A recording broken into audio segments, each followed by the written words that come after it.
The market on Calro Station smelled of hot metal and spilled oil. 1,000 voices filled the circular bazaar, haggling, shouting, or whispering deals. Ships came and went in the hangar above, their engines rattling the girders. It was the sort of place where lives were bought and sold, sometimes quite literally. I'd been drifting from job to job since leaving Earth's fleet 2 years earlier. Smuggler's runs, escort duty, the occasional dirty repair in 0G. My ship wasn't much.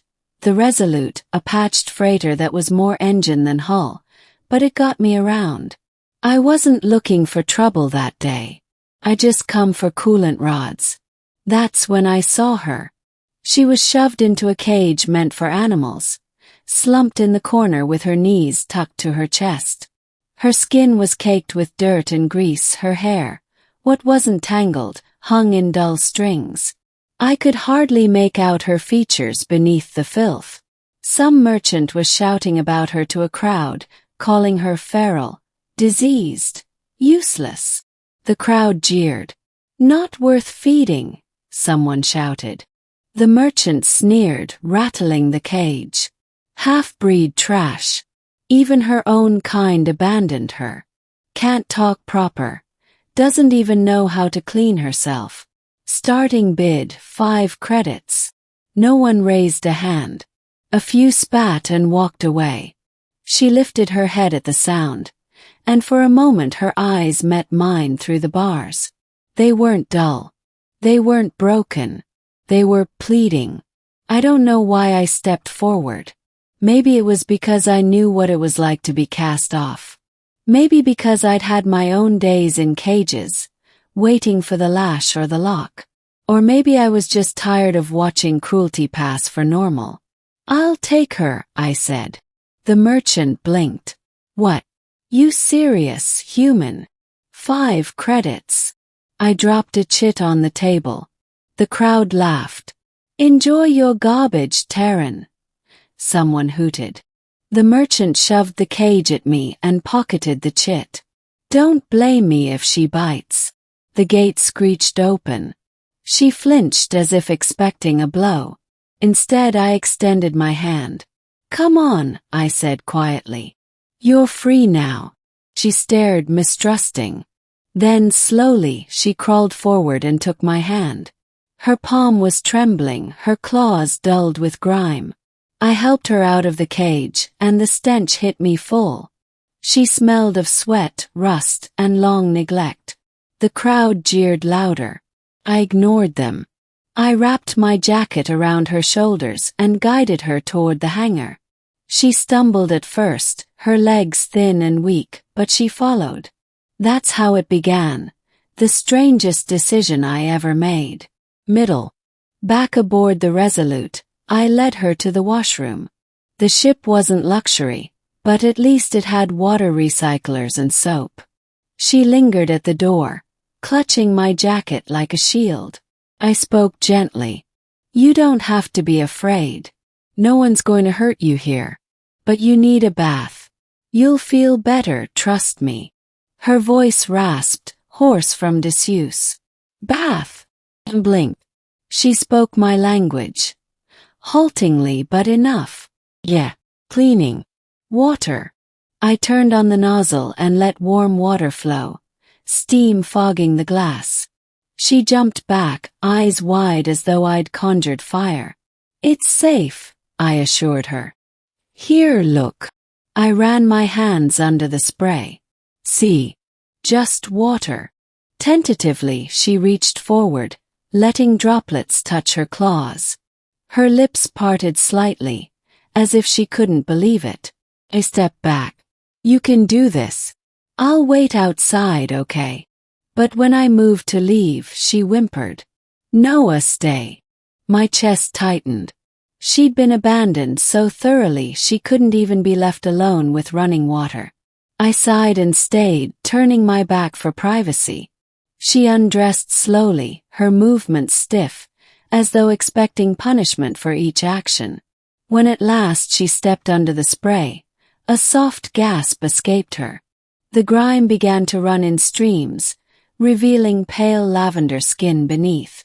Her hair, once matted, loosened into long silvery strands that clung wetly to her shoulders. Past her soap. She sniffed it suspiciously before rubbing it against her skin. When the lather formed, she froze in shock, then giggled, a sound so light and sudden it startled me. "That's better," I said softly, not turning around. "Keep going." She stayed under for nearly an hour, scrubbing layers of filth from herself. When she finally stepped out, wrapped in a towel, she looked like a completely different being.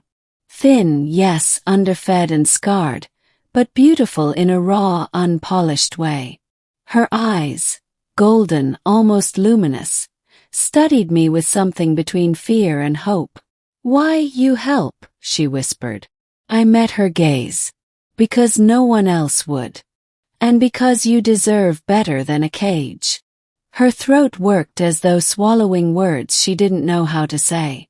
That night I cooked us a meal, synth rice and protein strips. She devoured it like she hadn't eaten in days. Afterward, she curled up on the bunk, too exhausted to keep her eyes open. I watched her sleep and wondered what I'd gotten myself into. She wasn't just dirty. She was broken in ways that would take more than soap to heal. But I'd made my choice. Over the next weeks, I learned her name, Liara. She belonged to the Valari, a proud species known for their silvered armor and fierce honor codes. Yet she was different. She was half-blood, human father, Valari mother. To the Valari, that made her unclean. She'd been abandoned as a child, raised in gutters, eventually sold like refuse. First she barely spoke. She flinched whenever I raised my hand, even if only to adjust a tool. But little by little, trust grew.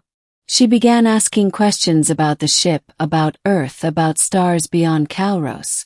She laughed more, especially when I showed her how to pilot the Resolute in simulators.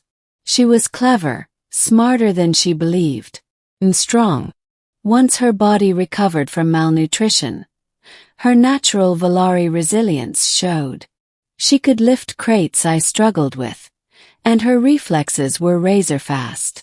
But the scars inside were deeper. Some nights she woke screaming from nightmares. Others she sat staring at her reflection in the viewport, whispering, "Dirty, unworthy." Each time I reminded her, "You're not dirty anymore, Liara. You're alive. You're free. And that makes you worthy." Gradually she began to believe it. Ending. Our bond deepened through shared struggles. Pirates tried to raid us once, and Liara fought like a storm, protecting the ship with ferocity that stunned even me. Another time, an engine coolant failure threatened to cook us alive, but she stayed calm, crawling through vents to reseal lines while I worked the mainframe. We became a team. Then came the day her past found us. A Valari patrol ship intercepted the Resolute in neutral space. Their commander, a towering warrior clad in polished armor, demanded we surrender. His gaze fell on Liara and his lip curled. "The half-breed," he spat, "escaped filth. Return her to face cleansing."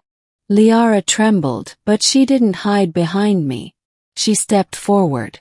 "No, I am not yours to discard anymore." The commander snarled. "You dare speak. You shame our bloodline. Better you were dead." I stood beside her.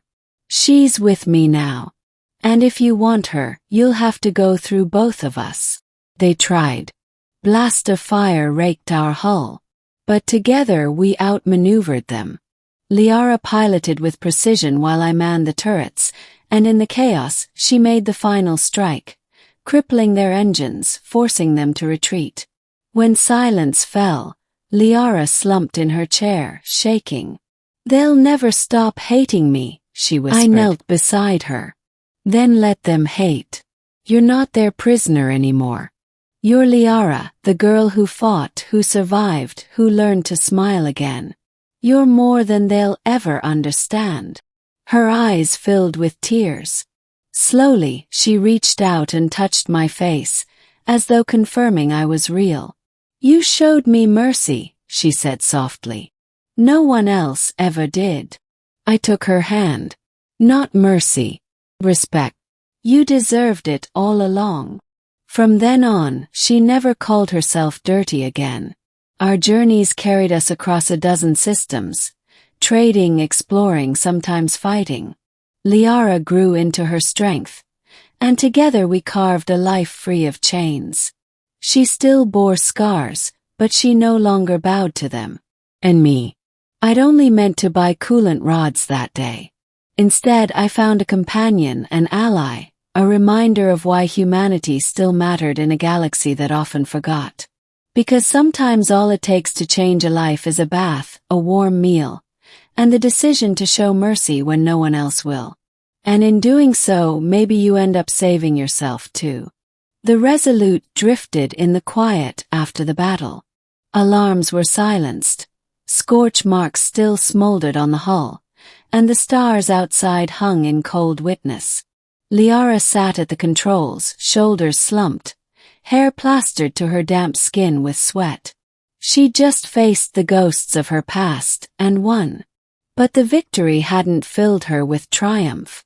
Instead, there was an emptiness, a deep ache she carried like a shadow. "They'll keep coming," she whispered, her voice cracking.